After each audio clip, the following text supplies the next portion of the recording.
Welcome to compile करूं। आज हम 3FS स्टोरेज सिस्टम के बारे में जानेंगे जिसको डीपसीक ने बनाया। बेसिकली जब डीपसीक एक बड़े डेटा के ऊपर इन्फेरेंस कर रहा था तो उस समय पे उसने एक नया आर्किटेक्चर बनाया 3FS का। इसको बोलते हैं fire flyer storage. So basically काफी इफिशिएंट ऑब्जेक्ट स्टोरेज होता है। ये बिहाइंड द सीन कैसे काम करता है थोड़ा सा उसको समझने की कोशिश करते हैं। काफी इंटरेस्टिंग टॉपिक है, एंड तक देखोगे तो आपको बहुत सारी चीजें समझने को मिलेगी इसके अंदर। ठीक है, ये वाला सेशन थोड़ा छोटा होगा बट इफिशिएंट नॉलेज के साथ में मैं आपको बहुत सारी चीजें बताऊंगा। ठीक है, तो जो फायर फ्लायर स्टोरेज इकोसिस्टम्स होता है उसमें 3 मेन कंपोनेंट होते हैं। बेसिकली एक होता है क्लस्टर मैनेजमेंट। तो क्लस्टर मैनेजमेंट के लिए आपके पास में जू कीपर हो सकता है। ठीक है, आप जू कीपर को एज ए क्लस्टर मैनेजमेंट कर लेंगे, या आप ETCD के थ्रू भी आप क्लस्टर मैनेजमेंट कर सकते हैं। ठीक है, तो बेसिकली किस तरह का रिक्वेस्ट आ रही है, किसको भेजना है, कैसे भेजना है, वो क्लस्टर मैनेजमेंट, कौन सा नोड अप है, कौन सा नोड डाउन है, कौन से डिस्क पे डेटा लिखना है, ये सारा जो डेटा होता है वो क्लस्टर मैनेजमेंट का होता है। ठीक है, मेटा डेटा सर्विस के पास में क्या होता है, ये स्टेटलेस सर्विस होती है। ठीक है, स्टेटलेस सर्विस होती है। और इसके पास जब कोई भी रिक्वेस्ट आती है तो ठीक है, मेटा डेटा बेसिकली क्या करता है कि किसी भी फाइल का जो डेटा होता है उसका मेटा डेटा एक फाउंडेशन डीबी में स्टोर करता है।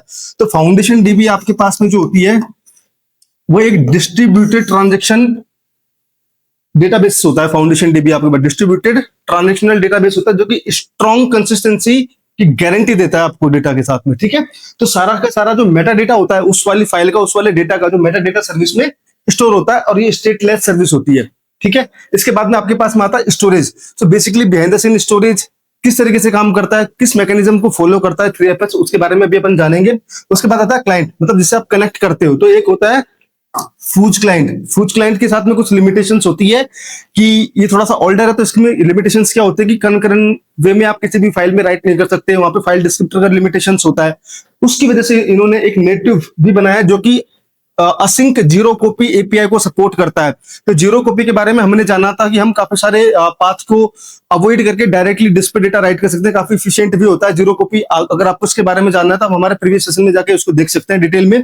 ठीक है, तो बेसिकली जो नेटिव क्लाइंट होता है वो असिंक जीरो कॉपी API का यूज करता है। ठीक है, अब यहाँ पे जो सबसे इंपॉर्टेंट फैक्टर है ना समझने का, वो क्या है कि इसका स्टोरेज बेसिकली काम कैसे करता है। ठीक है, क्योंकि मेटा डेटा जो सर्विस है वो तो फाउंडेशन डीबी का यूज करती है, और उसमें जितना भी ट्रांजेक्शनल बेस पे जितना भी उसका मेटा डेटा वगैरह जो स्टोर करना है उस फाइल का, वो सारा डेटा मेटा डेटा सर्विस में स्टोर हो जाता है। ठीक है, ये डिस्ट्रीब्यूटेड ट्रांजेक्शन डेटाबेस होता है, की वैल्यू फॉर्मेट में डेटा स्टोर करता है, काफी इफिशियंट होता है ये। ठीक है, अब अपन जानते हैं कि बेसिकली डेटा स्टोर कैसे होता है।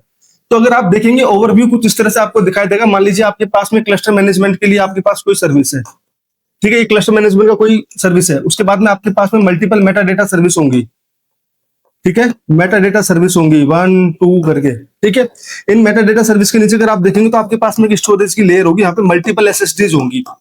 ठीक है, मल्टीपल नोड कनेक्ट होंगे। ठीक है, ये आपके पास स्टोरेज लेयर है, तो इसमें आपके पास मल्टीपल SSD होंगी। जब कोई भी फाइल आपके पास में राइट होने के लिए आती है ना, तो बेसिकली इसके पास एक चंक इंजन होता है। क्या होता है? चंक इंजन होता है। चंक इंजन क्या करता है कि जो फाइल आती है ना उसको इक्वली डिवाइड करता है पहले फाइल को चंक्स के अंदर। बेसिकली अगर ये आपके पास में फाइल थी तो उसको हमने इक्वली डिवाइड कर दिया, तो इसके जितने पार्ट्स बने, इन पार्ट्स को यहां पर डिस्क पर राइट करने के लिए क्या करता है, ये एक CRAQ एक मैकेनिज्म होती है। ठीक है, इसको बोलते हैं चेन रिप्लिकेशन। ठीक है, चेन रिप्लिकेशन एक मैकेनिज्म होती है। उसमें आप क्या करते हैं कि पहले आप इस वाले SSD में डेटा लिखोगे, फिर आप इस वाले में लिखोगे, फिर दूसरी में, फिर तीसरी में, फिर चौथी में, ऐसे करके इसको अगर आप अगर आपने पहला डिस्क इसमें डेटा लिखा था तो अब ये टेल तक जाएगा। मान लीजिए इसका टेल यहाँ पे आ गया, इसके 5 पोर्शन है इस वाली फाइल के, पांचों मैंने सीरियल वे में जाके, ठीक है, मैंने डेटा को राइट कर दिया। ये CRAQ क्यों फॉलो करता है? क्योंकि वो स्ट्रॉन्ग कंसिस्टेंसी की गारंटी देता है ये भी। ठीक है, और ये इंश्योर करता है और फॉल्ट टॉलरेंट होता है इकोसिस्टम। ठीक है, जनरली जो आपके पास में रिप्लिकेशन की मैकेनिज्म होती है वो पैरेलल वे में भी काम करती है। ठीक है, बट ये सीरियल वे में काम करता है, इसलिए CRAQ को यहाँ पे यूज किया जाता है। अब सबसे इंपॉर्टेंट फैक्टर ये है कि जब आप एक SSD से दूसरे SSD पे जब जाते हैं बात करने के लिए, तो ये सबसे अच्छी मैकेनिज्म यूज करता है, जो कि हाई लेवल जो आर्किटेक्चर्स होते हैं ना वो RDMA का यूज करते हैं। तो RDMA क्या है इसको समझने की कोशिश करते हैं। ये होता है रिमोट डायरेक्ट मेमोरी एक्सेस। ठीक है, रिमोट मैं यहां पे लिख देता हूं जिससे आपको समझने में आसानी होगी। Remote direct memory access. So basically आप क्या कर सकते हैं, अगर आपके पास ये 2 मशीन है, ठीक है, तो इस वाली मशीन से आप इसकी डायरेक्ट मेमोरी को एक्सेस कर सकते हैं। ये वो वाली मैकेनिज्म है। ठीक है, इफिशिएंट वे में, और इसके लिए कोई आपको TCP कॉल नहीं चाहिए, ना कोई सीपीयू चाहिए, ना कोई इसका लेटेंसी का ओवरहेड होता है, ठीक है। बहुत मिनिमाइज वे के अंदर क्या करता है, ये डायरेक्टली उस वाली मशीन के दूसरी मशीन के मेमोरी से डायरेक्टली कनेक्ट कर लेता है और अपना काम करता है। तो सीआरए की जो मैकेनिज्म्स होती है ना, वो बिहाइंड द सीन आरडीएमए को यूज करती है, रिमोट डायरेक्ट मेमोरी एक्सेस को, इसलिए इफिशिएंट वे में और फास्टर वे में एक एसएसडी दूसरी एसएसडी से बात कर पाती है सीआरए में।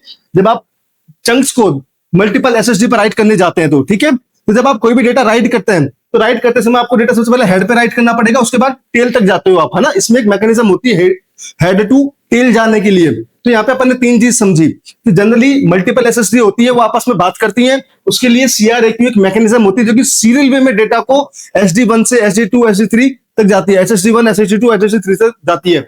उसके बाद में कौन से मैकेनिज्म यूज करते हैं एसएसडी कम्युनिकेट करने के लिए, RDMA, remote direct access memory, ठीक है। ये काफी इफिशिएंट होता है, कोई टीसीपी कनेक्शन नहीं होता, कोई इसमें सीपीयू नहीं होता, ये डायरेक्टली उस वाली मेमोरी के अंदर जाके अपने डेटा को राइट कर सकती है, ठीक है। चौथा अपन ने समझा असिंक जीरो कॉपी एपीआई, जो कि नेटिव क्लाइंट के सपोर्ट में आती है, जो कि काफी इफिशिएंटली यूज करता है 3FS इकोसिस्टम। इस तरीके से 3FS इकोसिस्टम काफी इफिशिएंट वे में डेटा को स्टोर करता है और काफी इफिशिएंट ऑब्जेक्ट स्टोरेज सिस्टम है, जिसको मॉडर्न जो आर्किटेक्चर से उसको काफी इफिशिएंटली यूज करते हैं अपना डेटा स्टोर करने के लिए।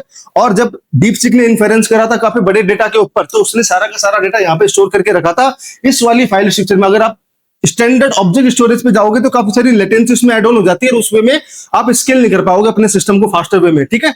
उसके लिए इसने सारा चीज को इंट्रोड्यूस करा और उसने इन हाउस 3FS का एक इकोसिस्टम बनाया जो कि इन सारी मैकेनिज्म को यूज करती है और इफिशिएंटली आपको एक ऐसा ऑब्जेक्ट स्टोरेज देती है जिसमें आप फास्टर वे में डेटा को राइट कर सकते हो, ठीक है। सो बेसिकली अगर आप देखेंगे तो ये सिमेंटिक को फॉलो करता है। तो बेसिकली सिमेंटिक क्या होता है, POSIX सिस्टम में सिमेंटिक एक ऐसा मैकेनिज्म होता है जहां पे आप क्या कर सकते हो कि अपना जो वहां पे आप डायरेक्टरी भी बना सकते हो, वहां पे आप क्या बोलते हैं सिम लिंक, हार्ड लिंक और सॉफ्ट लिंक भी बना सकते हो, तो उसको सिमेंटिक बोलते हैं। तो वो सारी मैकेनिज्म ये फॉलो करता है। तो बेसिकली इसमें डायरेक्टरी स्ट्रक्चर भी होता है, ठीक है, इसमें फाइल्स भी होती हैं। इस तरीके से पूरा का पूरा 3FS आर्किटेक्चर इंटरनली अपने डेटा को स्टोर करता है और जो इसका मेटा डेटा सर्विस होता है वो फाउंडेशन डीबी को यूज करता है। इसी तरह के इंटरेस्टिंग फैक्ट और नॉलेज को जानने के लिए जुड़े रहिए हमारे साथ में और इस वाले चैनल को ज्यादा से ज्यादा लाइक, सब्सक्राइब और शेयर करिए। Thank you.